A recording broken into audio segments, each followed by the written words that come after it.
네, 오늘은 미쉐린 파일럿 스포츠 컵2 ZP 타이어 리뷰를 한번 해보겠습니다. 서킷 주행을 많이 하시는 M2, M3, M4 오너분들 중에 뭔가 좀 색다른 타이어를 좀 써보고 싶다 이러시는 분들에게, 혹은 베스트 랩을 한번 세워보고 싶다 이런 고민을 하시는 분들에게 좋은 타이어가 되지 않을까 해서 한번 리뷰 영상을 준비를 해봤습니다.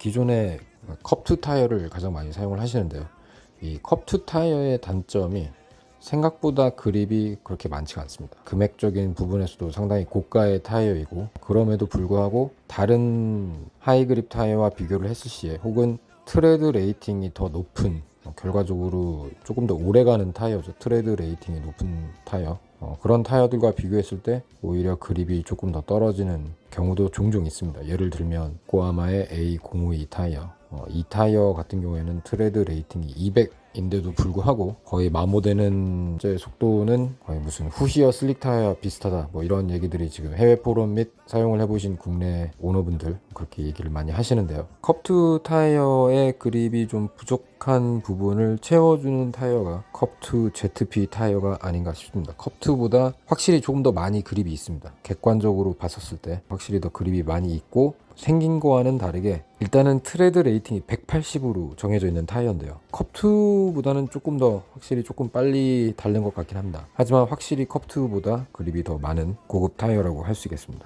드라이 그립은 어느 정도 그립이 많은지 조금 이해하시기 쉽게끔 비교를 하자면, 가장 많이 사용하시는 SUR4G 대비 못해도 2배는 더 그립이 많지 않나, 이렇게 제가 주행을 했었을 때 그런 느낌을 받았고요. 데이터 로고에 찍혀있는 종지와 횡지 값 또한 상당히 많이 기록이 되었습니다.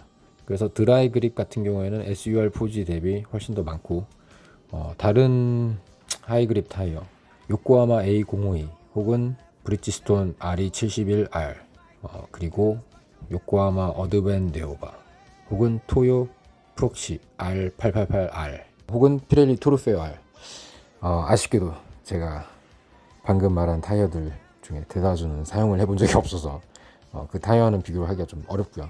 하지만 이제 난강 AR1이 이제 실질적으로 가성비가 가장 좀 이제 뛰어났었던 타이어로 지금 오너분들이 많이 사용을 하고 계신데, 난강 AR1과 비교했을 때는 확실히 더 그립이 조금 더 많았었습니다. 단순히 드라이 그립만 높은 게 아니라 고급 타이어라는 게 느껴지는 부분이 어떤 부분이 있었냐면, 이제 평상시에 그 타이어의 그 컴포트, 일상 주행 시에 올라오는 타이어 소음이라든지 승차감, 이런 부분에서도 난강 AR1보다는 훨씬 더 고급스러운 느낌을 많이 전해줬습니다.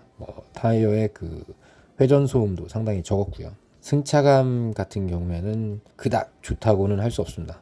일단 이 타이어의 특징이 제가 잠시 후에 설명을 해드릴 건데, 기존의 미쉐린 파일럿 스포츠 컵2 같은 타이어는 지금 컵2 시리즈가 상당히 많이 나왔죠. 컵2 커넥트라는 타이어가 이미 지금 해외에서 판매가 되고 있고 한국에서 판매가 되고 있는데요, 컵2 커넥트라는 모델이 나와 있고, 그리고 또 이제 그 포르쉐 고성능 모델인 GT3 RS나 GT2 RS 차량들의 지정 타이어죠. 컵2R, 이렇게 해서 컵2, 컵2 커넥트, 컵2R 이런 식으로 지금 라인업이 나오고 있는데, 그 ZP 라인업에는 지금 영상에서 이야기하고 있는 타이어가 유일합니다. 컵2 시리즈와 다른 점은 이 ZP 모델 같은 경우에는 사이드월 강성이 상상을 초월할 정도의 사이드월 강성을 가지고 있습니다. 이 ZP의 약자 자체가 그 제로 프레셔, 말 그대로 그 럼플렛 타이어라는 그런 개념인데요. 제로 프레셔니까 이제 그만큼 사이드월이 딱딱해야겠죠. 기존의 파일럿 스포츠 컵2보다는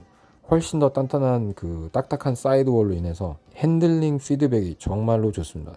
특히 그 스티어링 피드백이 상당히 좋은데요, 사이드월이 딱딱하다 보니까 핸들의 조향을 줬었을 때 즉각적으로 차가 반응을 하기 시작합니다. 바로 이제 차량이 스티어링에 반응을 하고요. 그렇다 보니까 조금 더 공격적으로 주행을 가능하게 이렇게 도와주는, 운전자에게 피드백을 주는 그런 타이어라고 할 수 있습니다. 드라이 그립은 SUR4G보다는 못해도 한 2배 이상 정도는 드라이 그립이 더 높다라고 할 수 있고, AR1과 비교했었을 때는 훨씬 더 고급스러운 스티어링 피드백을 전달을 받을 수 있는 타이어가 컵2 ZP 타이어가 아닌가 싶습니다. AR1 같은 경우에는 그립이 높지만 타이어 자체의 무게도 약간 무거운 편이고요. 그리고 이제 그닥 이 스티어링 피드백이 좀 좋은 느낌의 타이어는 아닙니다. 그냥 이제 그립이 좋으니까 그냥 쓰는 건데 이 컵2 ZP 타이어 같은 경우에는 정확하게 바퀴가 어디를 가리키고 있는지 약간 이런 부분에서의 느낌이 훨씬 더 좋았던 것으로 제가 기억이 되고 있습니다. 드라이 그립 부분은 뭐 상당히 좋다 이렇게 얘기를 할 수 있고, 웻 트랙션 타이어 이 모양을 보시면 아시겠지만 어떤 일반인 분들은 타이어가 이게 다 된 타이어가 아니냐, 이게 새 타이어가 맞냐 이렇게 생각하시는 분들이 상당히 많을 정도로 정말 최소한의 트레드만 있는 것을 확인을 할 수가 있는데요.